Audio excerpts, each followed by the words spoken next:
The wind doesn't just blow across the high plains of Colorado. It screams. It tells you exactly how little it cares for a man's dreams or the dirt he calls his own. For Silas Thorne, that wind was the only voice he'd heard for months, and it was telling him he was beat. His ranch was failing, his spirit was thin, and the winter frost was settling into his very bones. But today, the stagecoach was bringing a change he wasn't ready for. A city woman with silk ribbons and a hidden secret that would either break his heart or save his life. Welcome back to Rescued by the Ridge. Today, we journey into a story of grit, gear work, and grace. If you find peace in these tales of the Old West, please subscribe and hit the bell. Your support helps us keep these forgotten stories alive. Now, let's head into the high country. The ledger on the kitchen table didn't lie, but Silas Thorne wished it would. By the dim light of a kerosene lamp, the numbers looked like vultures circling a dying fire.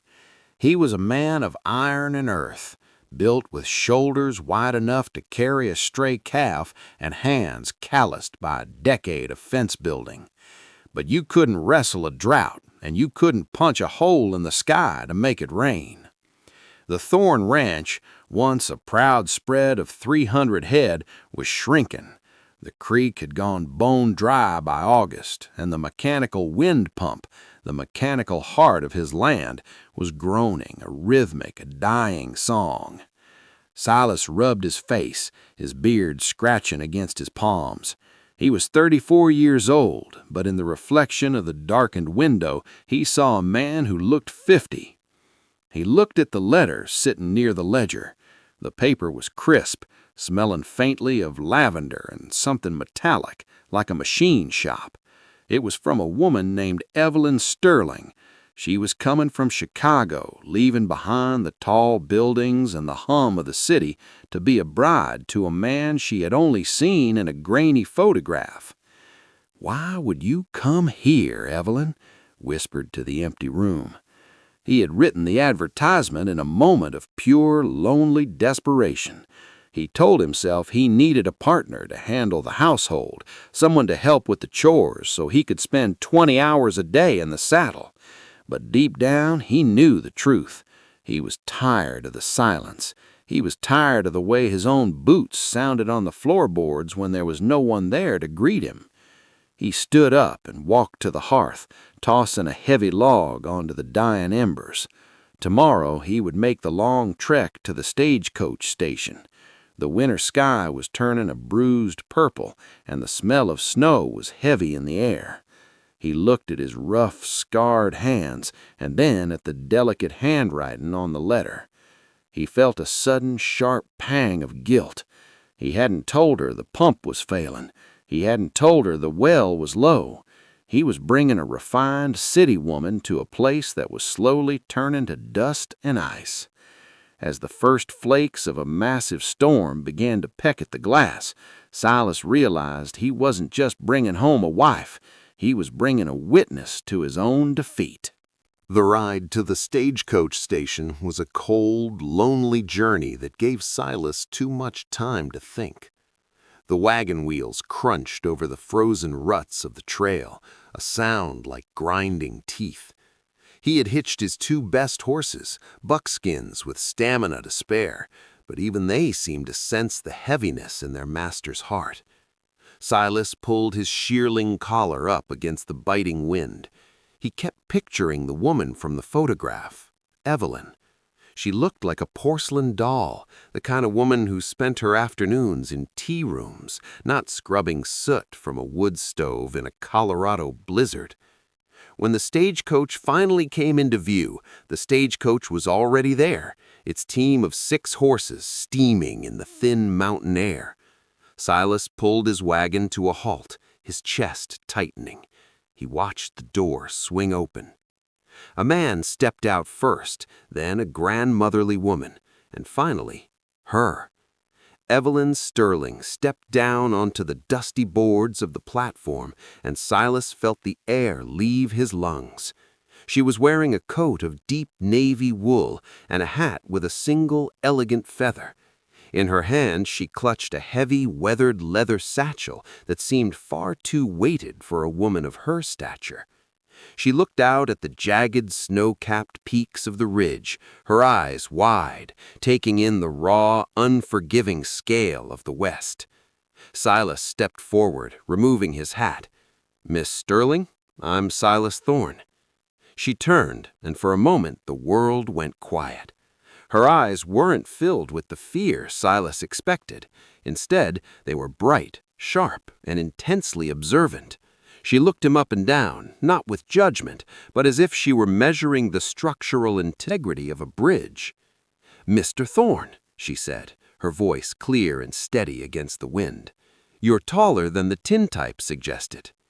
And you're smaller. The mountains, They make everything look small."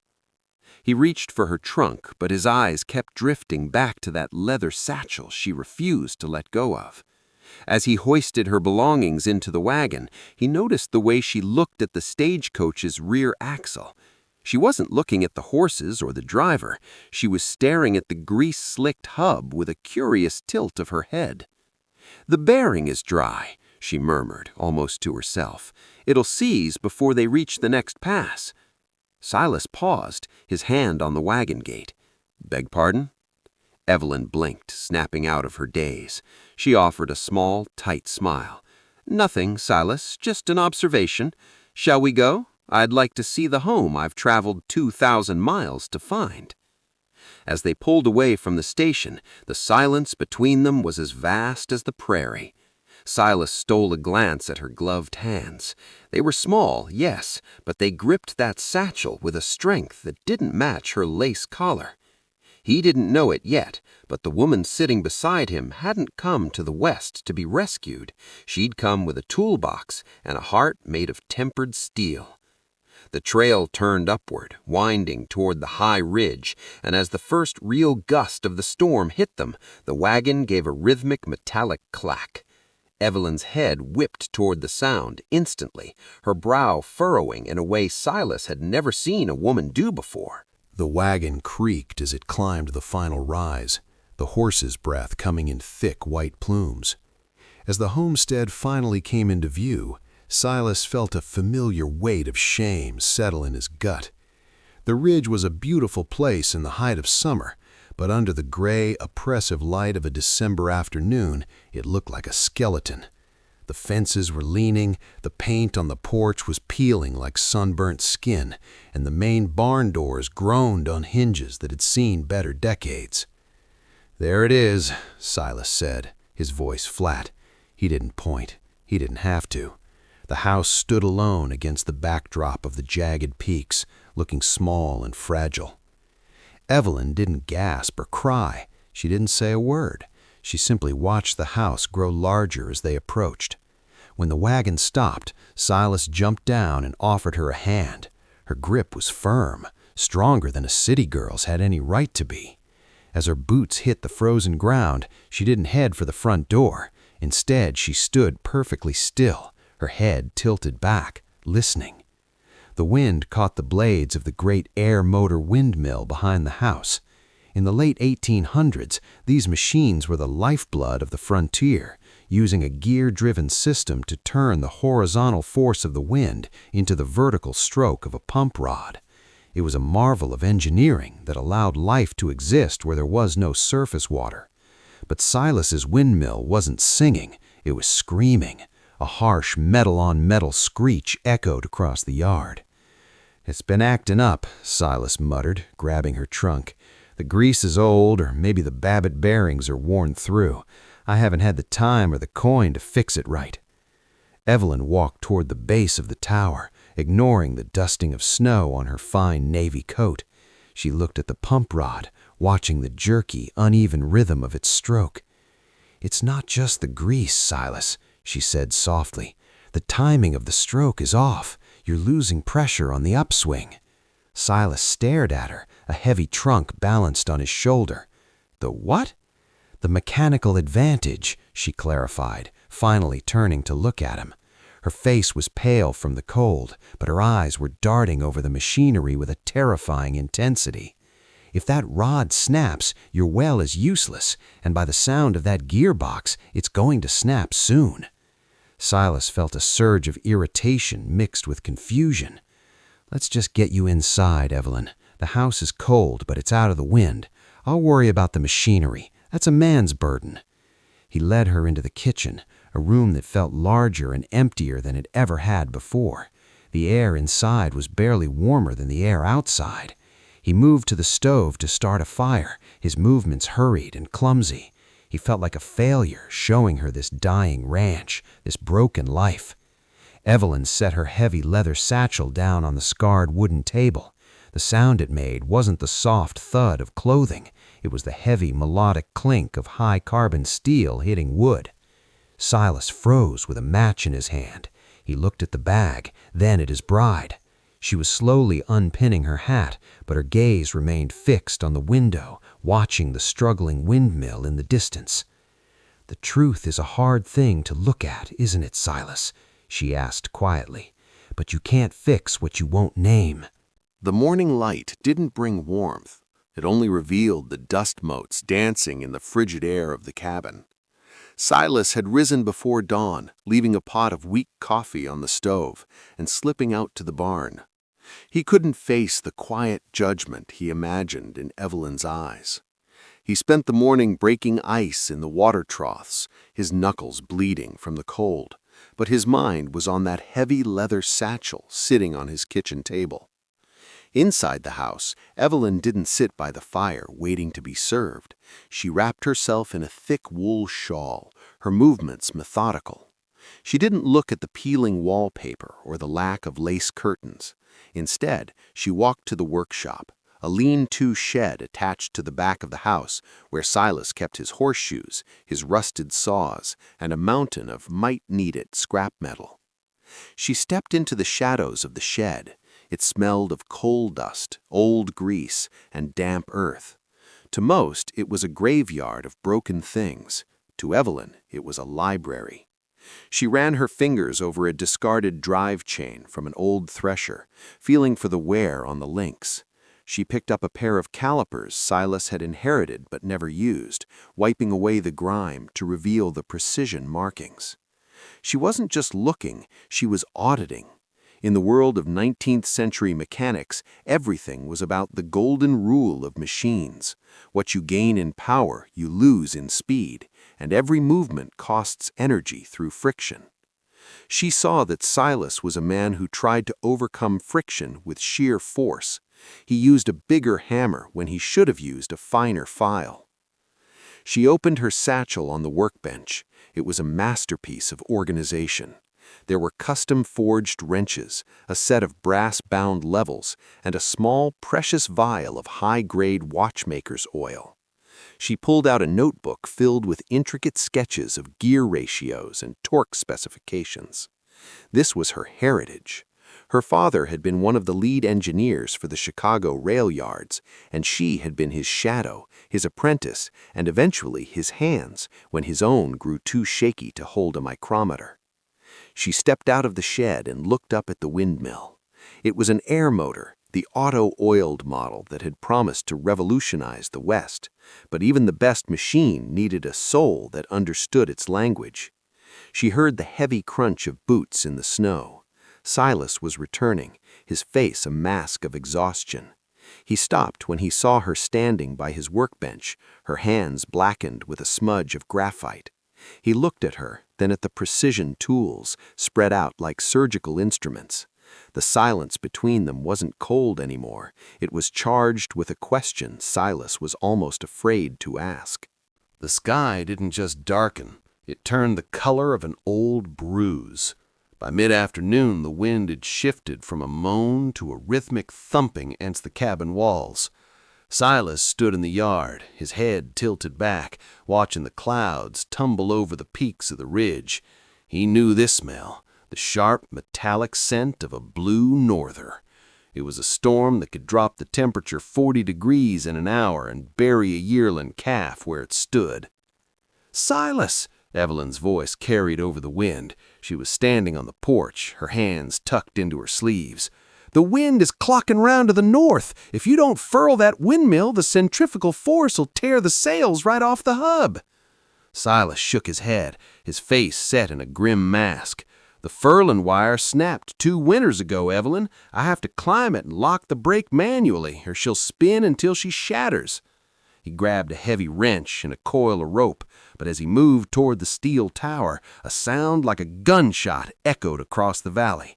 Crack! Up above, the main drive shaft, the vertical rod that transferred the wind's power down to the water pump, had finally surrendered to years of neglect and the sudden violent gust of the storm. The windmill began to spin at a terrifying speed, no longer tethered to the weight of the water.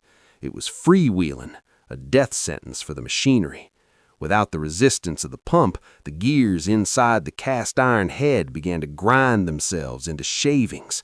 The screeching was unbearable, a high-pitched wail of tortured metal. Silas raced to the ladder, but a sheet of ice had already coated the lower rungs. He slipped, his boots sliding off the steel, falling hard into the frozen mud. Above him, the iron beast was shaking the very foundations of the tower. "Stay back!" Silas yelled, as Evelyn ran toward him. "If those blades throw a bolt, it'll kill you." But the mechanical failure was only half the disaster. With the pump rod snapped, the water ceased to flow. In the distance, the lowing of the cattle began, a mournful, haunting sound. In this freezing wind, the animals needed water to keep their internal temperatures up. Without it, they wouldn't survive the night. Silas scrambled up, his shoulder heaving, his eyes wild with a mixture of fear and fury. He threw his wrench at the base of the tower in a fit of helpless rage. He was a man who lived by his strength, but you couldn't out-wrestle a broken gear 60 feet in the air. Evelyn didn't scream. She didn't panic. She walked to the base of the tower, squinting upward through the swirling snow, her mind working through the physics of the catastrophe. She saw exactly where the shear pin had failed. "Silas, look at me!" she commanded, her voice cutting through the gale. "The tower isn't the problem anymore. The gearbox is seized. If we don't drop the head now, the wind'll topple the whole structure onto the house." Silas looked at his bride, the Chicago girl he thought was a porcelain doll, and for the first time he saw the fire of a master craftsman in her eyes. The ranch was dying, the storm was here, and the only person who understood the iron beast was the woman he had almost sent away. The wind screamed like a banshee, tearing at the eaves of the house, but inside the kitchen a different kind of energy was vibrating.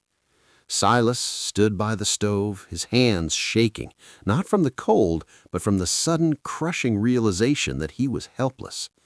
He was a man of the earth, a man of muscle, but muscle couldn't mend a sheared drive pin in a hurricane.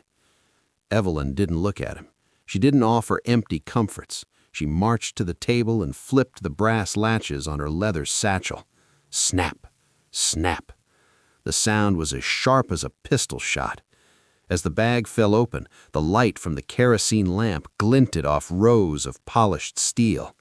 This wasn't a collection of household tools. It was a mobile laboratory of Victorian engineering. She pulled out a pair of heavy-duty calipers, a set of tapered reamers, and a peculiar custom-made device, a hand-cranked gear puller. "Silas, listen to me," she said, her voice dropping into a low, rhythmic cadence that demanded attention. "The main shaft hasn't just snapped, it's jammed against the guide bushing. That's why the tower is vibrating. If we don't clear the jam, the torque from the wind will twist the steel lattice until it snaps like a dry twig." Silas stared at the tools. "Evelyn, you can't go out there. The ice." "The ice is a variable, Silas. The physics are a constant," she interrupted, already pulling a pair of heavy leather work gloves from the bottom of her bag. These weren't dainty ladies' gloves. They were stained with oil and reinforced at the palms. "You have the strength to hold the stabilizing lines. I have the hands that know how to release the tension. If we don't do this together, we won't have a roof over our heads by midnight." She reached into her bag and pulled out a small corked bottle of whale oil, prized in the 1800s for its incredibly low freezing point. Unlike the cheap lard Silas used, this would stay fluid even in a Colorado blizzard, ensuring the gears wouldn't seize again once they were freed. Educational note: in the late 19th century, lubrication was the greatest challenge for frontier machinery. Heavy oils would thicken in the cold, causing gears to grind, while light oils would evaporate in the summer heat. Finding a year-round lubricant was the holy grail of ranch maintenance. Evelyn looked Silas square in the eye.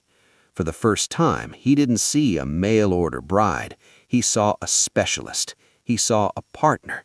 He saw the only hope the Ridge had left. "Get your heavy coat and the block and tackle from the shed. We're going to perform surgery on that windmill." Silas didn't argue. He felt a surge of something he hadn't felt in years: hope. He grabbed his hat, shouldered his coil of rope, and followed the woman with the satchel of steel out into the white heart of the storm. The snow was no longer falling. It was driving horizontally, needle-sharp and blinding. Silas and Evelyn moved toward the windmill tower like two shadows in a white void. The structure was groaning, a deep, metallic thrumming that Silas could feel in his teeth. He realized then that the vibration wasn't just a sound, it was the energy of the storm being trapped in a machine that couldn't vent its power. "I need you to anchor the secondary guide wire," Evelyn shouted over the roar. Her voice was thin against the wind, but her directives were absolute. Silas looped the block and tackle around the heavy cedar snubbing post, his muscles bunched and strained, his boots kicking for purchase in the frozen muck. He was the anchor, the brute force keeping the tower from oscillating into a total collapse. He watched through squinted eyes as Evelyn did the unthinkable. She didn't climb the ladder. She used the tension of the ropes to hover near the base of the gearbox, her hands moving with a terrifying precision. Educational note: the genius of the 1888 air motor design was its back-geared system. For every 3 revolutions of the wind wheel, the pump rod made 1 stroke. This tripled the lifting power, allowing ranchers to reach deep vein water. But when the rod snapped, that 3-to-1 ratio turned into a weapon, spinning the internal gears into a frenzy of friction. Evelyn pulled a small, tapered steel wedge from her pocket. She had to time her movement between the violent shudders of the tower. Friction creates heat, and even in the sub-zero wind, the gearbox was radiating a dull, sick warmth. If the gears galled, meaning the metal softened and fused together, the windmill would be a total loss. "Now, Silas, heave!" Silas roared, throwing his entire weight against the rope. The tension sang like a harp string. Up above, the misalignment shifted just a fraction of an inch. Evelyn slid the steel wedge into the gap, her hammer striking with a rhythmic ting, ting, ting that sounded like a bell in the storm. A shower of sparks erupted as the jammed gear finally yielded. For a second, the screeching stopped, replaced by the clean, hollow whistle of the wind through the sails. Evelyn didn't stop. She uncorked the vial of whale oil and applied it to the primary bushings. The effect was immediate. The iron beast settled into a smooth, predatory hum. As they stood there, drenched in sweat that was freezing to their skin, Silas looked up at his bride. She was covered in grease, her face reddened by the frost, but she was smiling. It wasn't the smile of a debutante, it was the smile of a victor. They had conquered the friction, but the water was still trapped 100 feet below the earth. The immediate danger of the tower collapsing had passed, but the mission was only half won. The wind wheel was spinning freely now, yet the cattle were still lowing in the distance, a dry, desperate sound that cut through the wind. The pump rod, the long wooden and steel spine that connected the sky to the water, was still severed. "We have to splice the rods, Silas," Evelyn yelled, gesturing to the heavy timber and iron shaft that hung limp within the tower's frame. Silas wiped the slush from his eyes. In this? Evelyn, the wood is splintered. It'll never hold the weight of the water column. It will if we use a scarf joint, she countered, already reaching into her satchel for a small wood plane and a heavy iron sleeve. They retreated slightly into the lee of the barn to prepare the fix. As Silas used his immense strength to hold the heavy rod steady, Evelyn worked with a focused intensity. Educational value. A scarf joint is a method of joining two members end to end. By cutting the ends at matching angles and bolting them together, the surface area for the connection is tripled, allowing the joint to handle the immense vertical tension of a deep well pump. As they worked, the silence of the storm seemed to wrap around them. "Where did you really learn this, Evie?" Silas asked, his voice softened by awe. "This isn't just hobby work." Evelyn didn't look up, her plane shedding thin curls of frozen ashwood. "My father was the chief engineer for the Illinois Central. He had no sons, so he gave me his mind instead. He used to say that a machine doesn't care who turns the wrench so long as the hand is steady and the math is right." She paused, her breath hitching. "When he passed, the company wouldn't hire a woman no matter how much I knew. I came west because I wanted a place where the only thing that mattered was whether or not you could keep the world turning." Silas looked at her, really looked at her. He saw the grease under her fingernails and the brilliance in her eyes. He realized he hadn't brought a housekeeper to the ridge. He had brought the missing piece of his own life. He wasn't just fixing a pump, he was building a partnership. "The math is right, Evie," Silas said firmly, handing her the heavy bolts. "Let's put the heart back in this machine." They stepped back out into the teeth of the gale. With Silas heaving the lower rod up and Evelyn guiding the iron sleeve, they joined the two halves. The metal was so cold it threatened to tear the skin from their fingers, but they didn't flinch. They bolted the heart together, and for the first time in days, the mechanical line from the clouds to the deep earth was whole again. The wind had dropped to a low, predatory growl as Silas reached for the heavy lever at the base of the tower. This was the moment of truth. He had spent years fighting this land, treating it like an enemy to be subdued. But as he looked at Evelyn, who stood with her hand resting on the vibrating steel of the tower, he realized he didn't have to fight it alone anymore. "Ready?" Silas asked, his hand tightening on the iron handle. Evelyn nodded, her face illuminated by the ghost-white reflection of the snow. "Engagement gears are aligned, Silas. Throw the clutch." Silas heaved the lever forward. High above, the gearbox groaned as the spinning energy of the wind wheel was suddenly tethered to the massive weight of the water column. The tower shivered. The newly spliced pump rod, their handcrafted scarf joint, moaned under the sudden tension of 300 feet of water being pulled toward the surface. Educational note: to lift water from such depths, a windmill must overcome static head, the sheer weight of the water sitting in the pipe. A single cubic foot of water weighs approximately 62 pounds. For Silas's deep well, the pump was trying to lift nearly 1,000 pounds of dead weight with every single stroke. The rod rose, then fell. Thump. It rose again, slower this time. Thump. The sound was rhythmic, like a giant's heartbeat echoing through the frozen yard. Silas held his breath. He looked toward the outflow pipe that led to the massive cedar storage tank. For a long, agonizing minute, there was nothing but the dry rattle of the valves. Then, a sound began to grow from deep within the earth, a gurgling, rushing hiss that grew to a roar. Suddenly, a violent burst of air and icy silt erupted from the pipe, followed by a steady, crystal-clear torrent of water. It splashed into the trough, the sound of it more beautiful to Silas than any cathedral choir. The cattle, sensing the life-giving flow, began to move toward the troughs, their lowing turning from desperate to relieved. Silas slumped against the tower, his legs finally giving out. He looked at the water, then at his bride.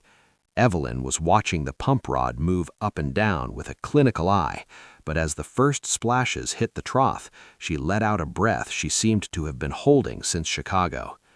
"It's holding," she whispered, a small, triumphant tear tracing a path through the grease on her cheek. Silas reached out and took her hand. His palm was calloused and rough, hers was stained and sore, but as they watched the water flow in the heart of a blizzard, the cold didn't seem to bite quite so hard. The iron beast was no longer a monster, it was their servant, and for the first time in a year, Silas Thorne wasn't just surviving, he was beginning to live. Christmas morning dawned with a silence so profound it felt like a blessing. The storm had retreated, leaving the ridge draped in a thick, glittering mantle of white. The sky was a sharp, brilliant blue, the kind of color that only exists in the high country after a hard freeze. Silas woke early, but for the first time in months, the heavy knot of dread in his stomach had unraveled. He walked into the kitchen to find the stove already humming with heat. Evelyn was there, draped in a heavy quilt, staring out the window at the windmill. It turned lazily in the light breeze, a steady, rhythmic sentinel watching over the land.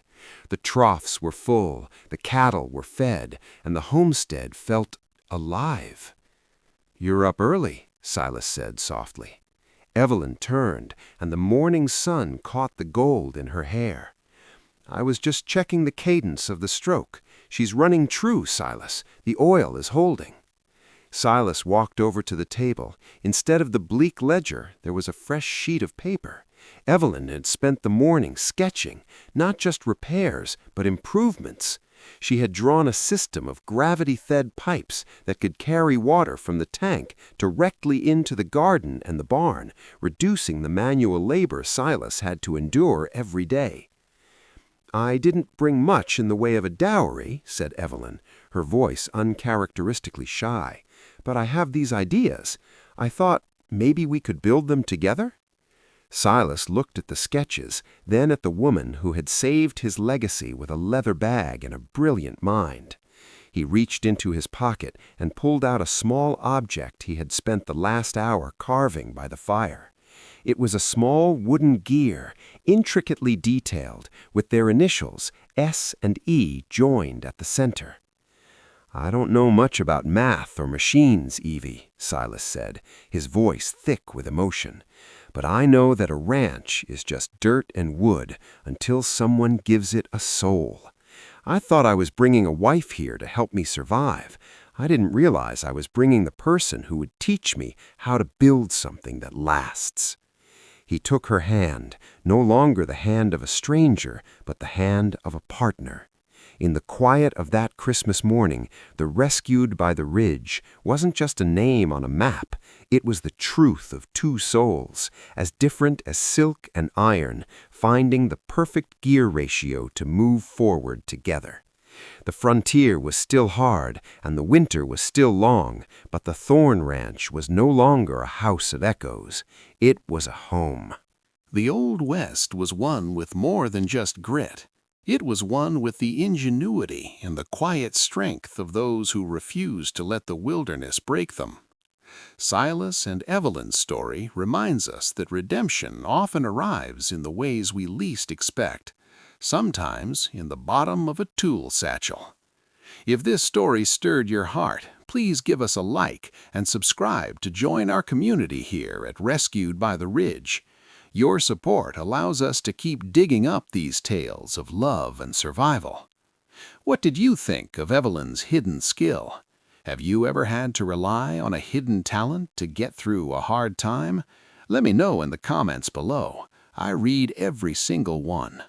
Don't forget to check out our playlist for more stories of the mountain men and the brave women who stood beside them. Until next time, keep your fire warm and your heart open. Be well, friends.